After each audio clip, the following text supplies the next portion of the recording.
什么不来了？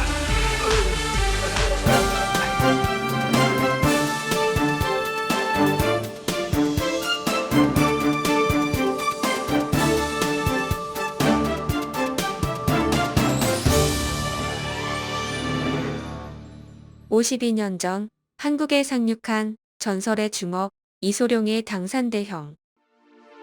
1973년 10월 28일 한국 극장가에 다시금 폭풍이 몰아쳤습니다.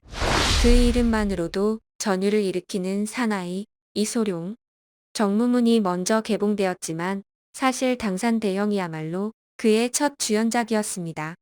지난 7월 27일 정무문으로 포문을 연 이소룡은 두 번째 작품 당산대형으로 진짜 신드롬을 일으켰습니다.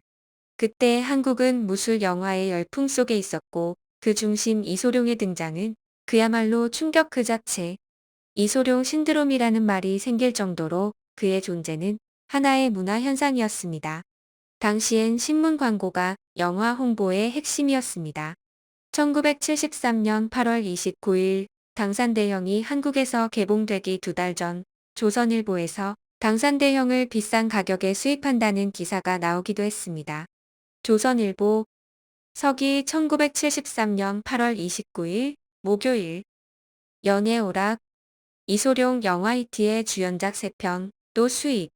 요즘 상영되고 있는 정무문이란 중국 무술 영화가 크게 히트하자 이 영화의 주연 배우인 이소룡이 나오는 3편의 영화가 수입될 움직임이 일고 있다.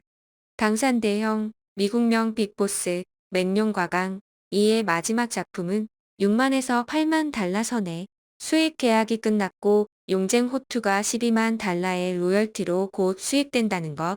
좋은 외화들을 값이 비싸다는 등 여러 이유를 앞세워 안 들여오는 외화 수입업자들이 2배나 비싼 돈을 들여 중국 무술 영화에만 열을 올리는 것은 안타깝기만 하다. 이 기사는 외화 수입업자들이 2배나 비싼 돈을 들여 이소룡 영화 수입을 비판하는 내용입니다. 요약하면 이소룡 열풍의 수입가 2배. 정무문이 한국에서 데이트를 기록하자 이소룡이 출연한 다른 무술 영화들도 연이어 수입되기 시작. 당산대형과 맹룡과강은 이미 6만에서 8만 달러 선에서 수입 계약이 완료되었고 용쟁 호투는 무려 12만 달러의 로열티로 수입 예정. 이는 당시 일반 외화보다 2배 이상 비싼 가격이었으며 영화 수입업자들이 중국 무술 영화, 즉 당시 이소룡 영화에만 열을 올리는 현상을 비판하는 내용입니다. 하지만 이 현상은 곧 이소룡의 폭발적인 인기와 무술 영화에 대한 대중의 열광을 반영하는 기사이기도 합니다. 이 신문 광고는 1973년 10월 27일 당산대형 개봉을 하루 앞둔 동아일보의 광고 포스터입니다. 신문의 하단을 꽉 채우는 대형 광고입니다. 광고에 실린 문구를 살펴보면 만천하 이소룡 팬에게 드리는 유작 중 발군의 대표작. 인내도 한이 있다. 분노를 터뜨린 정의의 메가톤 주먹. 여자와 마약과 폭력의 소굴. 해괴한 얼음창고의 악을 소탕하는 열혈 사나이. 또다시 재현하는 이소룡 붐. 전 세계에서 007 사운드 오브 뮤직의 흥행 기록을 깬 베스트 원초 거작. 이소룡이 타계한 지 3, 4겨. 그러나 이소룡은 아직 살아있다. 이소룡의 주연 영화가 있는 한 이소룡은 영원히 살리라. 동양의 제임스 딘 그는 죽어서 신화를 남겼다. 멋진 당산대형 광고를 보셨는데요. 이건 단순한 영화 광고 문구를 넘어 1970년대 한국 극장가의 열기와 이소룡이라는 인물의 신화적 존재감을 생생하게 전해주는 문화적 기록이라고 생각합니다. 당시의 한자 혼용 문체와 과장된 수식어 그리고 문구로 표현한 이소룡에 대한 격정적인 감정은 지금 봐도 강렬한 인상을 줍니다. 한편 일본에서는 당산대형이 한국보다 늦은 1974년 4월 13일에 개봉되었습니다. 뿐만 아니라 이소룡 영화가 일본에 처음 소개된 작품인 용쟁 호투 역시 한국에서 정무문이 개봉된 1973년 7월 27일보다 약 5개월 늦었습니다. 이러한 차이는 당시 일본 영화 시장이 헐리우드 중심의 배급 구조를 따랐기 때문입니다. 그래서 1973년 8월 19일 미국에서 처음 개봉한 용쟁 호투처럼 워너브라더스가 제작에 참여한 헐리우드 작품이 일본에 먼저 수입되었고 홍콩 제작 영화들은 그 뒤를 따랐습니다. 미국에서 벌어진 제목 혼동 사건. 미국에서는 당산대형이 피스트 오브 퓨리라는 제목으로 잘못 소개되는 해프닝이 있었습니다. 이소룡 영화의 제목이 뒤바뀐 이유는 미국 배급사의 실수와 당시 홍콩 영화에 대한 낮은 이해도 때문이었습니다. 당시에는 홍콩 영화에 대한 정보가 부족했고 이소룡이라는 배우도 막 알려지기 시작한 시점이었기 때문에 제목의 정확성에 대한 인식이 낮았던 것이죠. 제목이 뒤바뀐 배경. 당산대형, 더 빅보스, 이소룡의 첫 주연작, 홍콩 개봉 1971년. 미국에서는 피스트 오브 퓨리라는 제목으로 잘못 소개됨. 정무문, 피스트 오브 퓨리, 이소룡의 두 번째 영화. 미국에서는 더 차이니스 커넥션이라는 제목으로 출시됨.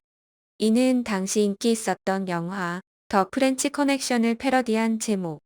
현재는 대부분의 영화 팬들과 자료에서 다음과 같이 정리되어 있습니다. 당산대형은 더 빅보스, 정무문은 피스트 오브 퓨리. 이소룡과 골든하베스트의 운명적 만남. 1970년대 초 이소룡은 미국에서 TV 시리즈 그린 호넷의 카토 역으로 주목받았지만 아시아계 배우에게 주연 기회는 거의 없었습니다. 그때 쇼브라더스에서 독립해 레이먼드 초우와 하관창이 창립한 홍콩의 신생 영화사 골든하베스트가 그에게 손을 내밀죠. 레이먼드 초우의 회고에 따르면 그는 홍콩에서 방영된 이소룡의 TV 오락 프로그램을 시청한 뒤 이소룡의 압도적인 무술 동작과 강렬한 존재감에 깊은 인상을 받았습니다. 이소룡의 잠재력을 단번에 알아본 초우는 미국에 있던 그와 직접 통화했고 자신감 넘치는 이소룡의 말투에 더욱 확신을 가지게 됩니다. 브루스가 TV에서 보여준 연기는 아주 인상적이었습니다. 그는 1인치 두께의 판자 5개를 옆차기해서 그중 4개를 부셨습니다. 게다가 매달려 있는 1인치의 판자 1개를 발로 차서 부셨죠. 그것은 대단한 힘과 완벽한 타이밍을 필요로 합니다. 그러나 제가 더 놀란 것은 제가 그와 장거리 통화를 할 때였어요. 그는 그 당시 홍콩에서 만들어진 가장 대중적인 액션 영화를 선택하고는 저에게 노골적으로 물었어요. 그 영화가 우리가 해낼 수 있는 최선의 것이냐는 거예요. 저는 그렇다고 했죠. 그는 더 잘 해낼 수 있을 것이라고 진심, 그리고 자신감 있게 저를 확신시켰죠. 어떻게 이런 사람에게 의심의 여지를 품겠습니까? 결국 초우는 이소룡을 캐스팅하기 위해 로웨이 감독의 부일 유령화를 미국으로 보내게 됩니다. 이소룡의 첫 홍콩 주연작 당산대형은 태국에서 저예산으로 촬영되었지만 이소룡의 폭발적인 액션과 카리스마로 홍콩에서 대응행을 기록하며 그를 단숨에 스타로 만들었습니다. 당산대형 줄거리를 요약하면 당산에서 온 청년 정조아는 얼음 공장에서 일하며 싸움을 하지 않겠다는 어머니와의 약속을 지킵니다. 不关你的事。别忘了这个。 그러나 공장에서는 몰래 마약 밀매가 이루어지고 있었고 이를 알게 된 동료들이 하나 둘 실종됩니다. 결국 형제 같은 허건마저 살해되자 정조아는 진실을 파헤치기 위해 공장을 조사하고 얼음 속에서 동료들의 시신을 발견한 그는 분노에 휩싸여 악당들과 맞서 싸웁니다. 마지막엔 사장과의 결투 끝에 정의를 실현하지만 경찰에 체포되어 차오 메이의 눈물 속에 떠납니다.